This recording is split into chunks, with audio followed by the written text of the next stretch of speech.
You are such a genuine gem. Thank you for clicking on my video. I'm Brooke McKenna, but today's case is the strange case of child genius Barbara Newhall Follett. Now, how does one have such a brilliant mind to be published as a child? How is this still unsolved today?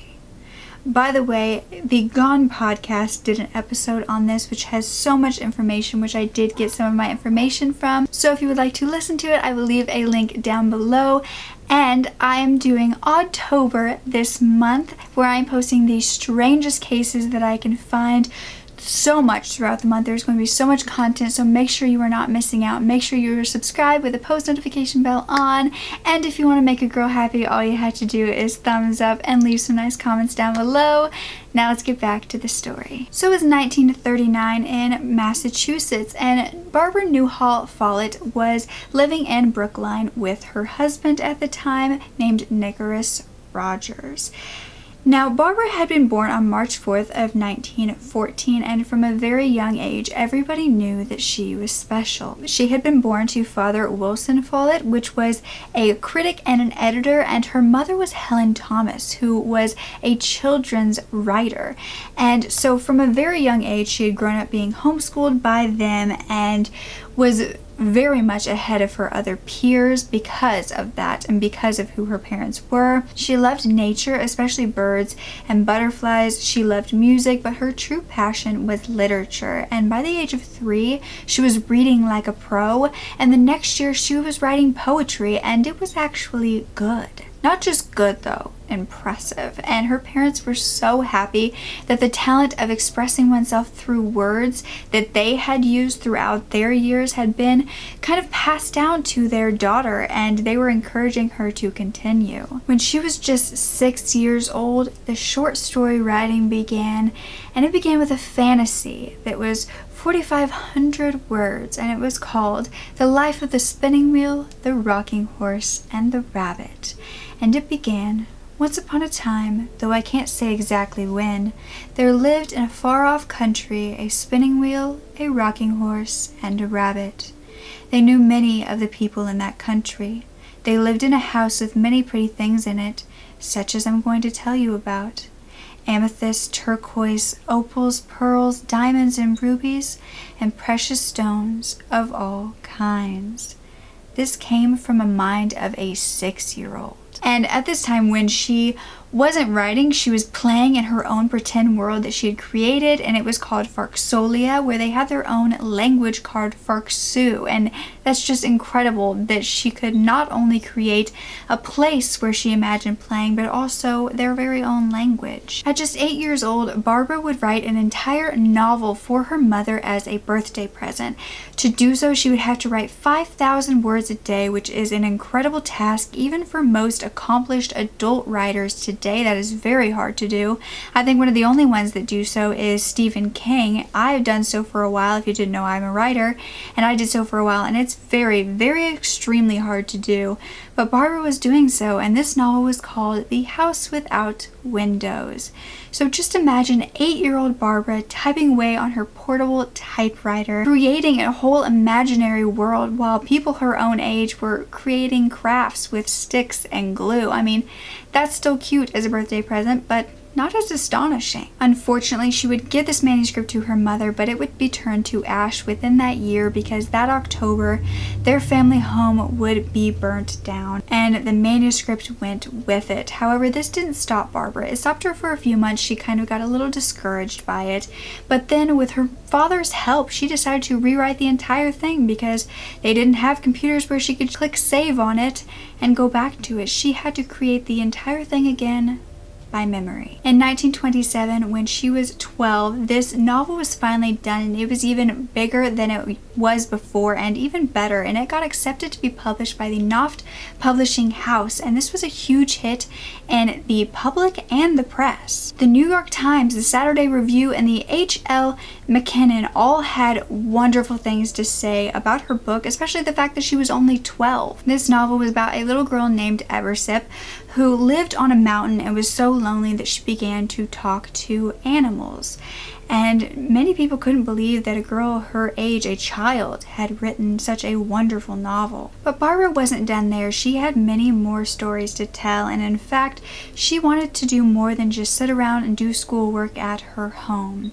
She asked her parents if she could move to Canada to go aboard a ship to write a non-fiction story about her experience as a child aboard a ship. And of course her parents said no for many months. She was still a child, however. They eventually agreed, saying that she could only go if a family friend who was an adult could go with her to watch over her. Once she got aboard the ship, she wrote this novel. It was titled The Voyage of the Norman D, and this was once again a huge hit. However, this is when the success would halt, because at just 14 years old, Barbara's parents would actually divorce, and it was more like Barbara's father, Wilson, abandoned her mother. Barbara did not take this well. She looked up to her father a lot, and there was also a lot of guilt on Barbara's part because her father had met this mistress while he was trying to publish Barbara's book. She was a secretary at one of the places that he went to pitch it, and they fell in love, and so he left Barbara's mother. And there's actually been a diary entry of Barbara found of kind of how she was feeling at this time, and it said, "My dreams are going through their death flurries. I thought they were all safely buried, but sometimes they stir in their grave, making my heartstrings twinge. I mean, no particular dream, you understand, but the whole radiant flock of them together, with their rainbow wings, iridescent, bright, soaring, glorious, sublime. They are dying before the steel javelins and arrows of a world of time and money." After traveling with her mother for a bit, saying that she needed to get out and about to create more novels, her mother decided to drop her off in California with some family friends, where she began to attend a junior college.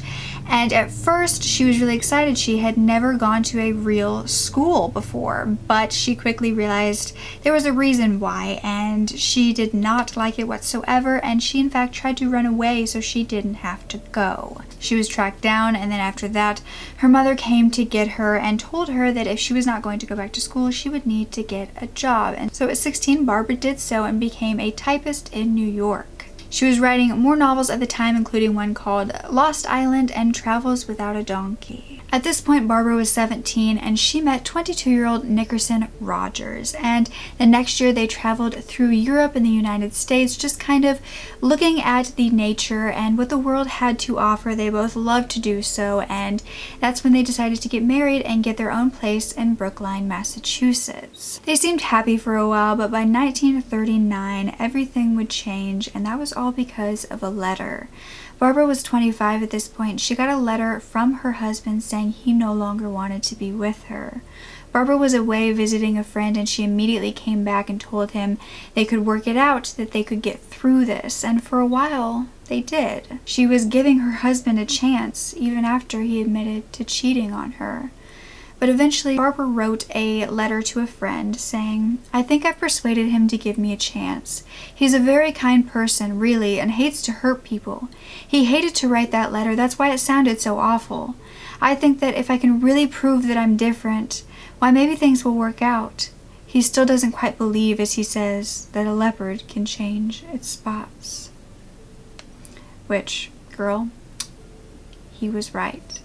Cheaters will cheat again. But on December 7th of 1939, Barbara would leave their apartment with only a notebook and $30, and this is about $528 today, but she would vanish and would never be seen again, and her husband waited 2 weeks to report her disappearance, saying he was waiting for her to come back, but she never did. He admitted that they'd had an argument that night. She stormed out. However, he didn't fill out any paperwork like a missing persons bulletin to put up anywhere until 4 months after she disappeared. He finally went back in after nothing had been done. She still wasn't back, and he filled out this paperwork, but instead of putting Barbara Follett, which everybody knew her as and knew her because of her writing and would probably look for her more and use, her fame to get the story out there and to find her, he used her married name, so Barbara Rogers, and nobody knew who that was. 13 years would go by and still no answers, and by 1952, Barbara's mother Helen was fed up.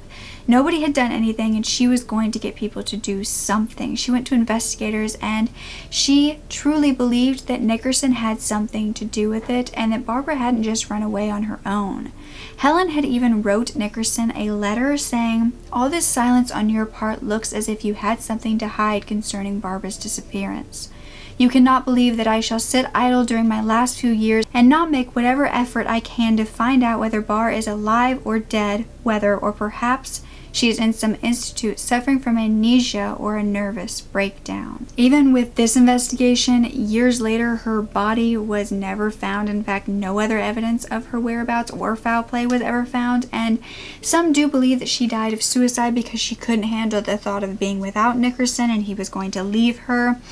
And I'm not sure if that's necessarily the case, but I do know that often creative types, especially someone with a lot of success or praise when they're younger, can have a harder time going into adulthood because they feel unworthy of that success they had, or they feel like they can never attain it again, and it's just the standard that they put themselves on, this level that they can never reach, and that can become very daunting and hard to handle. I also think those who have very large imaginative minds can have a hard time adjusting to the real world and going into reality when the reality in their head is so much better. I mean, maybe her life in general wasn't going exactly how she wanted, and the divorce was just the icing on the cake.